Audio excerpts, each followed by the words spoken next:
Aditi, thank you for joining today, and we're very excited to talk to you because what you're building with Kalara is very differentiated, new, and much needed, as we discussed, right, in our country and from our country. So why don't you tell everyone what you're doing at Kalara? Kalara is, simply put, a wholesale e-commerce marketplace that enables small producers, manufacturers, SMEs from India, but also across South Asia, Southeast Asia, to export to small to mid-sized to even large wholesale buyers around the world.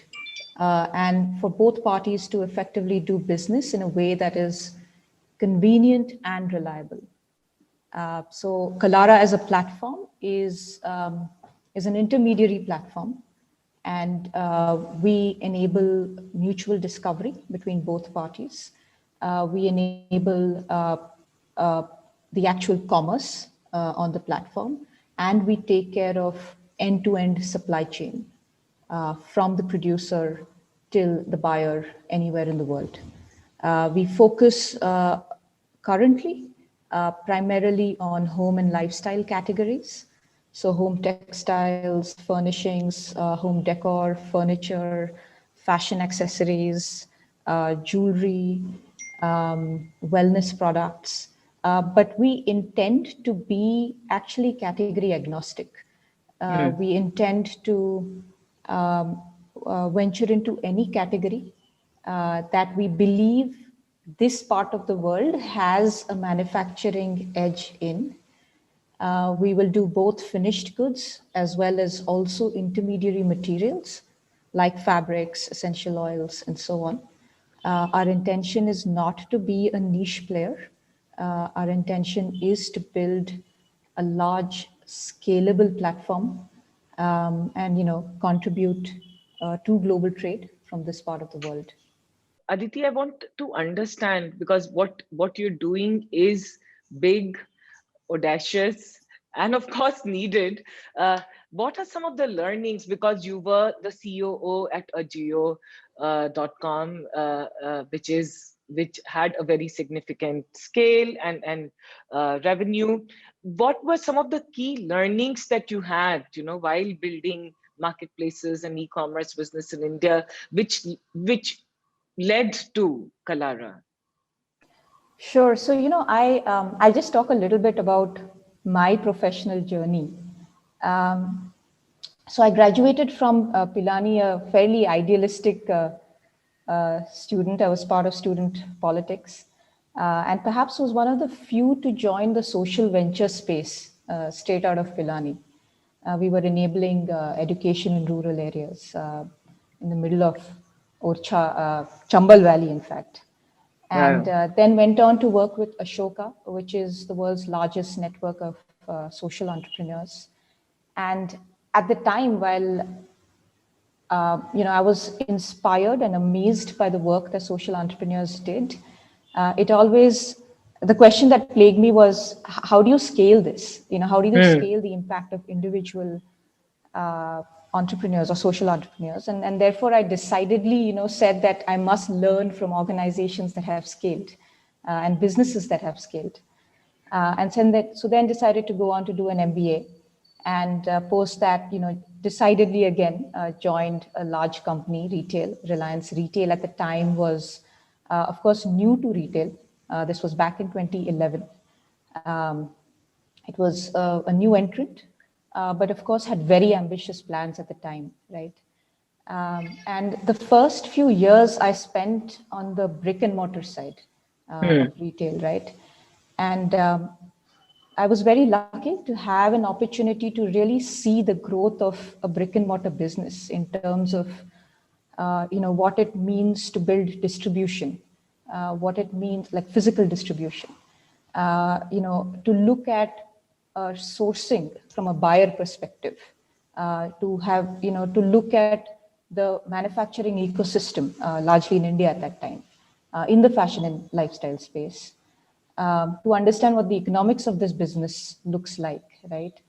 And then I had the opportunity to look at e-commerce. It was actually the first e-commerce venture out of Reliance, and launched just before Jio. And of course, Jio, I think, led a huge transformation within Reliance as well. But that, I think, really complemented what I'd learned in the prior years, with an exposure to building a technology product, e-commerce supply chain, which is very different from a B2B distributor supply chain, um, uh, customer acquisition, digital marketing, which is a whole different animal. And I think really it is in many ways, what I'm trying to do with Kalara now is a convergence of, having worked with social entrepreneurs or in small remote areas in my early career, with an understanding of buying as a retailer in my initial part with Reliance, and then of course e-commerce at Agio, right? So at every stage, what I've seen and experienced, built or made mistakes, have definitely, contributed. There are still new aspects to what we're trying to build. Cross-border, is a relatively new animal. Cross-border supply chain has tremendous amount of complexities, especially when we are dealing with such a wide variety of categories, products, materials, and supplying them into a wide range of countries that have different laws, different taxation duty structures, customs requirements, and so on. But I definitely credit, just the convergence of all the experiences that I've had to what we're building now.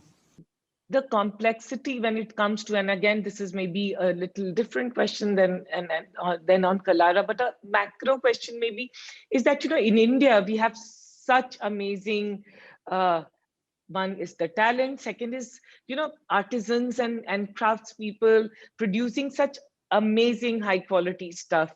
Why do you think that till now, the Indian products, Indian brands have not found a global marketplace? I think about that a lot. In fact, my starting point was, this desire to build a global consumer brand that is intrinsically Indian. I think many many entrepreneurs aspire to do that today, right? I do believe that I think just the sheer, of course, I think there are companies that have tried and I think some that have also achieved that to some extent. But I think it is, Shada, I think it is our generation, right, that really has had the confidence to kind of venture out and pursue that kind of an ambition today. And I think access to capital, access to quality talent, access to channels like digital marketing or digital channels, not digital marketing per se, but that potentially allows us to scale faster than traditional methods. And also, I think to a great extent, in fact, one of the reasons I thought this was a good time to start Kalara is I do think in the last 5 to 7 years, thanks to Instagram, Pinterest, Facebook, there's definitely been a bridging of the information asymmetry across markets, right? Today, a manufacturer here knows what is selling, in Anthropologie, in Pottery Barn, at what price point, what are the best sellers on Wayfair, or Amazon for that matter. Again, at what price points, where is it made, where did it originate? So I do think that bridging of information asymmetry, the availability of channels, technology and digital channels to have access and to have that kind of reach, I think makes that possible today more so than. And then, as you rightly said, that today, as entrepreneurs, yeah, we I keep on talking to entrepreneurs, and then I see that shift also, right? Like today, we can very unapologetically dream very audaciously. which maybe earlier generations could not. Now, I was thinking also in the context of, when you said India creates such beautiful things, I think that, and this is sort of my hypothesis, right? That again, because of this information, the bridging of this divide, there's also, I think, a conversion of aesthetic around the world. Like if you sit in a restaurant or a pub in Bangalore, you could be sitting in one in California. And I think also our generation and the younger generation definitely is now building products that are beautiful, that are functional, and relevant to a modern lifestyle anywhere in the world. Yeah. I think more so than, again, ever before. So your products are increasingly becoming globally marketable, just inherently, because our lifestyles are converging around the world. Oh, so very true. Such an important insight. Yeah, yeah, yeah, yeah. Uh, Aditi, give us an inside view of what's happening in Kalara. Tell us about your team. Tell us about how you're building the technology, supply chain, because it sounds very complex, right? Like what you're trying to do is very complex. Shraddha, we're still early stage. It's a small team, we're around 35, 40 people across technology and the sourcing piece, which is critical for us since we're a two-sided marketplace. It's as important for us to build selection as it is for us to build the demand side. So these three, along with supply chain, are really the core pillars. In terms of, from a technology perspective, it is open stack, open source. We're using, the latest technology stack and all of that. But I think in terms of just sheer features and functionality, apart from what I think most e-commerce platforms would build, a couple of the things that we are solving is things like how do you calculate in real time um, a landed price for a small business buyer, right? So actually determining freight and duties in real time seamlessly in a checkout flow is actually a very tough problem to solve for many reasons. One is that we do two kinds of products. We do ready to ship inventory as well as custom manufacturers or manufactured or just in time manufactured products, right? Now, in the checkout flow, to estimate what will be the precise final dimensions of the shipment, like volumetric dimensions as well as the weight, because those are the two variables you need to determine freight costs, is very imprecise. Like it will never be precise at the time of checkout. Like until you've actually packed the goods, you will actually never know that number precisely. And also then accurately estimating the duties and taxes, because most of our orders have a combination of products in them. What that means is that different countries or each country will have a different taxation structure for different materials, different products. Then accurately estimating that, and therefore making it easy for protecting the supplier in terms of the cost that is quoted, as well as the buyer to understand what will be the actual cost, end-to-end cost to them, and therefore whether they'll be able to price it for retail with the desired margins, is a fairly tricky problem to solve, and that's sort of something that we focus on a lot. We want to simplify cross-border pricing. It should be as easy as doing B2C commerce. Now, there's an additional layer of complexity to it, that even the base product pricing varies by the quantities that a buyer orders. You order lower quantities, prices tend to be higher. You order higher quantities, prices tend to be lower. So the checkout flow and the experience is actually wildly different. And then once you try and cater to the needs of a larger buyer, then you're talking about even more involved enterprise integrations, because then there is a a procurement process, there are purchase orders and so on and so forth. So that is really where a lot of our time kind of currently goes as a team, to really figure out how do we break this down, how do we simplify it for both sides of the marketplace. And then of course then there is the question of actually delivering on our promise, right? Yeah. Especially for again, manufactured products. We currently take the onus of ensuring that products are produced on time, the right quality, and is essentially what was promised to the buyer, and then take care of the end-to-end supply chain.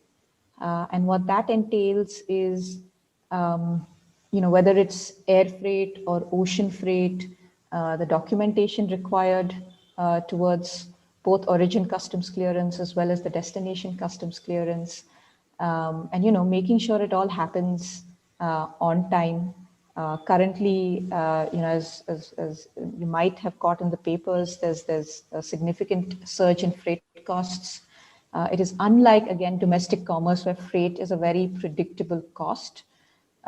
In case of cross-border, it is not.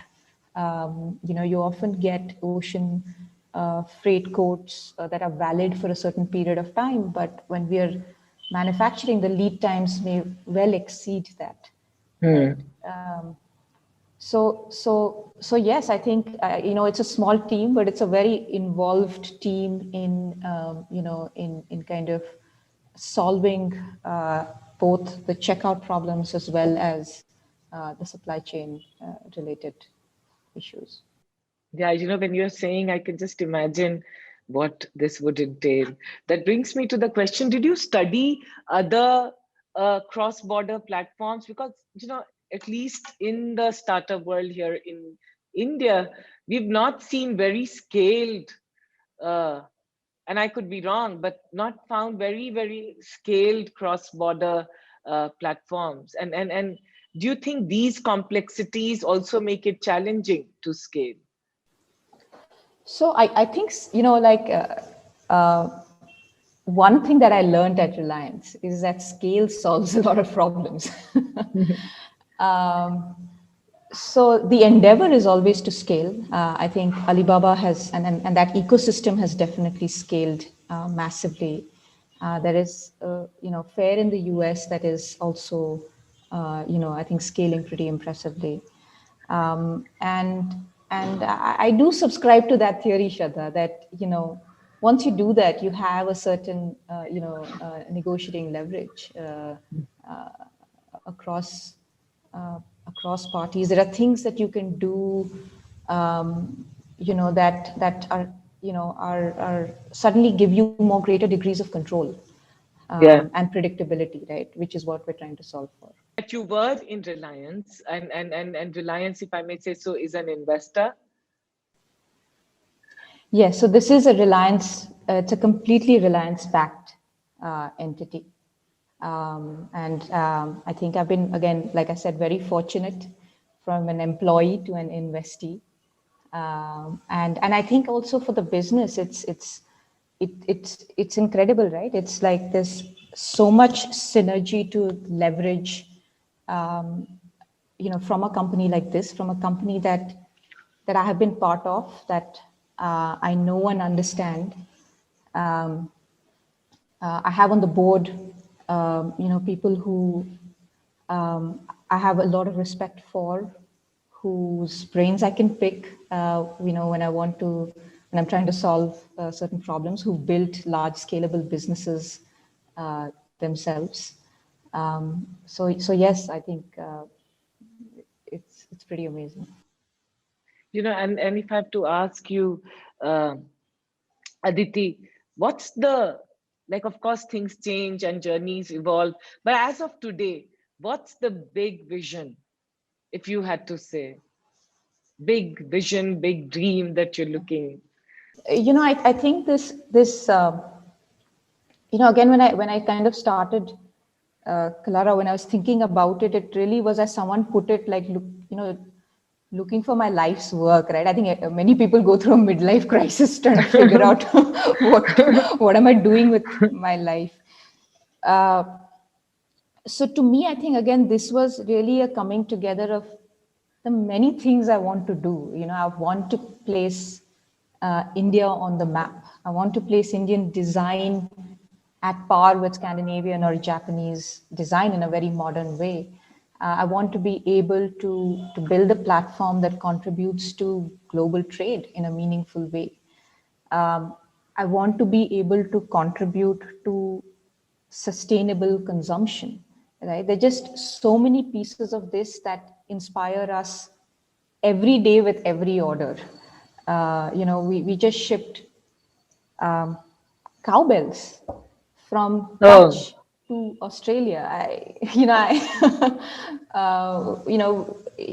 It's pretty amazing. Like, you just the range of products, the range of the kinds of manufacturers, suppliers we work with, the range of the buyers. We're helping new businesses set up, like new entrepreneurs set up new businesses, to more established companies who want to substitute existing products with eco-friendly products. So it is just like a wide spectrum yeah, on both sides. Companies who yeah. want to work only with fair trade suppliers, company who want transparency in supply chain. I think for me, the vision is really to build something of that something of scaled, meaningful impact, and then a little bit of patriotism in there. Yeah, yeah. And Aditi, will you have like a rough estimate or a figure that how big is the market, cross-border wholesale You know, marketplace? there are several numbers to this. Um, if you were to slice it by global trade in these categories, in this lifestyle categories, it's in terms of retail. So I'm talking end retail. It's well over $1 trillion. So even if you were to take a 40% of that, it's over $400 billion. If you look at B2B cross-border commerce, which of course encompasses a much wider variety of industries, again over $1 trillion, right? If you look at subcategories that are traditionally exported from India, each category will be, billions of dollars, right? So the way I kind of, looked at it is that, or if you look at what an Etsy estimates alone for its retail is about $250 billion, right? Or what a Fair estimates is about upwards of $600 billion. So to me, really, it was a sizable market, any which way that you slice it. And, look to capture, across a wide spectrum of categories, increasing share progressively. Personally, for you, uh, this is, if I can say, this is, you have been entrepreneurial after college. You've done, you've taken different paths all along. But today, as the founder of Kalara, as an entrepreneur, if I may say so, what's the most, personally for you, what's the most exciting thing about doing what you do every day? For me, I think it's just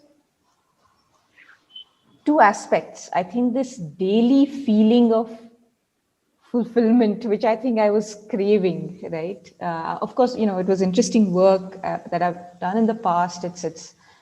But I think this just more directly feels, like that we are, able to make an impact, in a very direct way. The other is that it is extremely challenging. So it is very intellectually stimulating, right? In the nature of the problems that we're trying to solve.